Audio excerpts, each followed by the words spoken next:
আসসালামু আলাইকুম।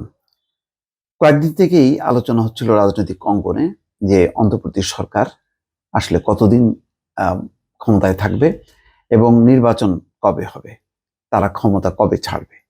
এই বিষয়গুলো অ একটি উত্তর ডক্টর মোহাম্মদ ইউনূস তিনি জাতির উদ্দেশ্যে ভাষণে দিয়ে দিয়েছেন। এই ভাষণ দেওয়ার পর কিন্তু এখন উল্টো চাপে পড়ল রাজনৈতিক দলগুলো। অনেকগুলো প্রশ্ন, অনেকগুলো বিষয় সামনে এসে দাঁড়ালো।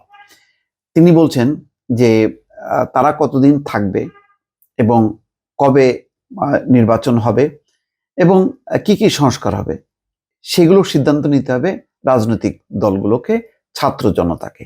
ঠিক সুনির্দিষ্টভাবে বলেননি।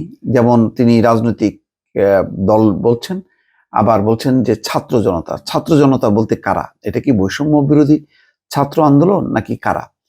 মানে কারা আলোচনা করে ঠিক করবে? এটার কিন্তু পরিষ্কার বিষয়টা বোঝা গেল না। এখানে উনি আবার এমন সুনির্দিষ্ট করেননি যে ২ জন উপদেষ্টাকে দায়িত্ব দেয়া হলো। তাদের সাথে তারা রাজনৈতিক দলগুলোর সঙ্গে কন্টাক্ট করবেন। কন্টাক্ট করে তাদের সঙ্গে আলোচনা করবেন। আলোচনা করে তারা কি, কি চান অর্থাৎ কি, কি খাতে সংস্কার চান সেগুলি বলবেন এবং কবে নাগাদ সেই সংস্কারগুলো করতে হবে এবং কবে তারা ক্ষমতা ছাড়বেন এবং কবে নির্বাচন হবে। এই বিষয়ে যে একটা পরিষ্কার কিন্তু তিনি সবকিছুই বলেছেন, কিন্তু খুব সুনির্দিষ্টভাবে কিভাবে এই আলোচনাটা তিনি বলছেন যে আলোচনা হওয়া উচিত। এখন থেকে নিজেদের মধ্যে আলোচনা করে এই বিষয়ে সিদ্ধান্ত। কিন্তু কারা, কারা আলোচনা করবে, কাদের সাথে আলোচনা করবে, কিভাবে আলোচনা করবে তার কিন্তু সুস্পষ্ট রূপরেখা কিন্তু পাওয়া যায়নি। তিনি তার আকাঙ্ক্ষার কথাটা বলেছেন এবং যেই একটা চাপ দেওয়া হচ্ছিল এটা হয়তো উপদেষ্টারা বা চিফ অ্যাডভাইজারের বক্তব্য থেকে বোঝা যাচ্ছে যে এই প্রশ্ন করা যাবে না যে আমরা কতদিন থাকব। তিনি বলছেন যে ছাত্র জনতা ম্যান্ডেট নিয়ে এসছেন এবং সমর্থন আছে এবং ছাত্ররা হচ্ছে তাদের প্রাথমিক নিয়োগকর্তা। তার মানে হচ্ছে যে আজকে তারা যে ক্ষমতায় আছেন এই ক্ষমতা আছেন তারা ছাত্রদের অনুরোধে, যেখানে সমর্থন আছে জনতার। কোনো রাজনৈতিক দলের কথা কিন্তু তিনি মেনশন করেননি, বলেননি যে আওয়ামী লীগ বিরোধী যেই রাজনৈতিক দলগুলো যারা গণতন্ত্রের জন্য সংগ্রাম করছে তাদের সমর্থনে আমি ক্ষমতায় এসেছি, তারা যতদিন বলবে ততদিন আমি থাকবো তা বলেনি। তিনি কিন্তু বারবার ছাত্র জনতার কথা বলছেন। অর্থাৎ গণ অভ্যুত্থানের মধ্য দিয়ে যে একটা নতুন রাজনৈতিক শক্তি বা ছাত্রদের যে শক্তি সেই শক্তিটার কথাকে মেনশন করছে। সেই শক্তির বহিঃপ্রকাশ আমরা কিন্তু দেখছি যাদের প্রতি মানুষের বিপুল সমর্থন আছে। ফলে ওই বিপুল সমর্থন পাওয়া যেই ছাত্ররা যার ২ জন উপদেষ্টা প্রতিনিধিত্ব করছেন উপদেষ্টা পরিষদে এবং বাকিরা যারা আছেন বৈষম্য বিরোধী ছাত্র আন্দোলন, প্রফেসর ইউনূসের চোখ বা নজর কিন্তু তাদের দিকে।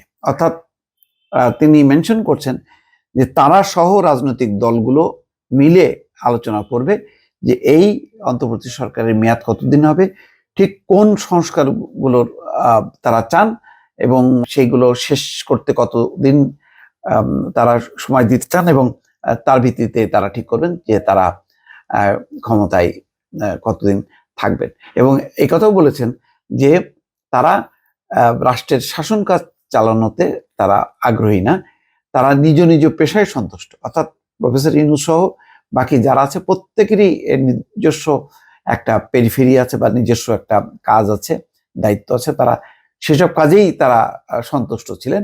তারা ছাত্রদের অনুরোধে এসে দায়িত্ব নিতে এসছেন। ফলে মানে কেউ যাতে সন্দেহ না করে যে তারা ক্ষমতা লোভী সেটাই হয়তো তিনি এক্সপ্লেন করার চেষ্টা করছেন। এখন প্রধান উপদেষ্টার এই বক্তব্যের পর কিন্তু উল্টো আগে যেই চাপটা ছিল প্রফেসর ইউনূস এবং অন্তর্বর্তী সরকারের উপর, এখন এই চাপটা কিন্তু পুরোটা তিনি দিয়ে দিলেন রাজনৈতিক দলগুলোর উপর। এখন তারা ঠিক করবে যে বিএনপি যেমন কালকেই সমমনাদের সঙ্গে বৈঠক করেছেন এবং তার আগে তারা চেয়েছেন দ্রুত নির্বাচন এবং সংস্কারের রোডম্যাপ।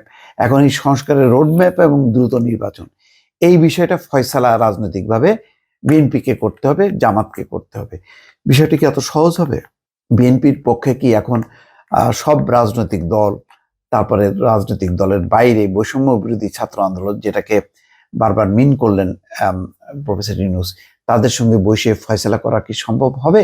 বিষয়টা কিন্তু অতটা সম্ভব হবে না। ফলে বলা যায় যে এখন উল্টো চাপে পড়লেন কিন্তু এই রাজনৈতিক দলগুলো, এবং তাদেরকে অবশ্যই নিজেদের আলোচনা করে বৃহত্তর পরিসরে বৈষম্য বিরোধী ছাত্র আন্দোলন তাদেরকে যুক্ত করে একটা সিদ্ধান্ত চিফ অ্যাডভাইজার বা উপদেষ্টা পরিষদকে জানাতে হবে যে আমরা এই মর্মে সিদ্ধান্ত নিয়েছি যে আমরা এইভাবে সংস্কারটা চাই, অমুক দিনের মধ্যে মানে 6 মাস পরে বা 3 মাস পরে বা 1 বছর পরে আমরা এই নির্বাচনটা চাই।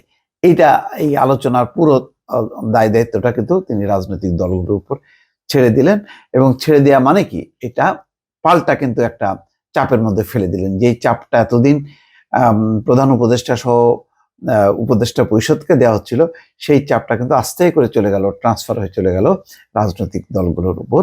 এবং হয়তো এটাই যথার্থ। তবে এটা ঠিক যে উপদেষ্টা পরিষদকে বা অন্তর্বর্তী সরকারকে আরো সুনির্দিষ্টভাবে, যেহেতু তিনি বলেছেন যে এখনই আলাপ আলোচনা হওয়া দরকার যে কি কতটুকু সংস্কার হলে চলবে এবং কবে নাগাদ নির্বাচন তারা চান এবং কতদিন তারা ক্ষমতায় থাকবে, এটা রাজনৈতিক সিদ্ধান্তটা হইতে হবে। ফলে রাজনৈতিক সিদ্ধান্তটা রাজনৈতিক পর্যায়ে এটি সম্পন্ন করতে হবে, এবং সেই সম্পন্নটা করার ক্ষেত্রে অন্তর্বর্তী সরকারের পক্ষ থেকে কে লিয়াজো করবে সেই বিষয়টাও কিন্তু পরিষ্কার হইতে হবে।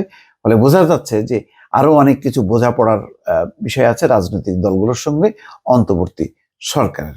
ফলে বিষয়টি খুবই গুরুত্বপূর্ণ, এবং এই বিষয়ে যদি কোনো রকম মতদ্বৈততা বা এক ধরনের বিভেদ তৈরি হয়, মত পার্থক্য তৈরি হয়, তাহলে কিন্তু আবার দুই পক্ষের জন্যই ক্ষতি।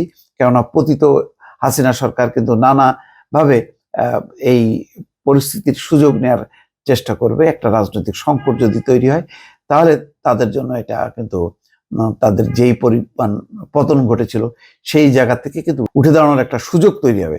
সুতরাং এখন বিএনপি, জামাত, বড় রাজনৈতিক দলগুলোর গুরু দায়িত্ব যে তারা পুরো বিষয়টা কিভাবে একত্রিত করে তারা অন্তর্বর্তী সরকারের সঙ্গে ফয়সালাতে যাবেন। দর্শক ভালো থাকবেন। আল্লাহ হাফেজ।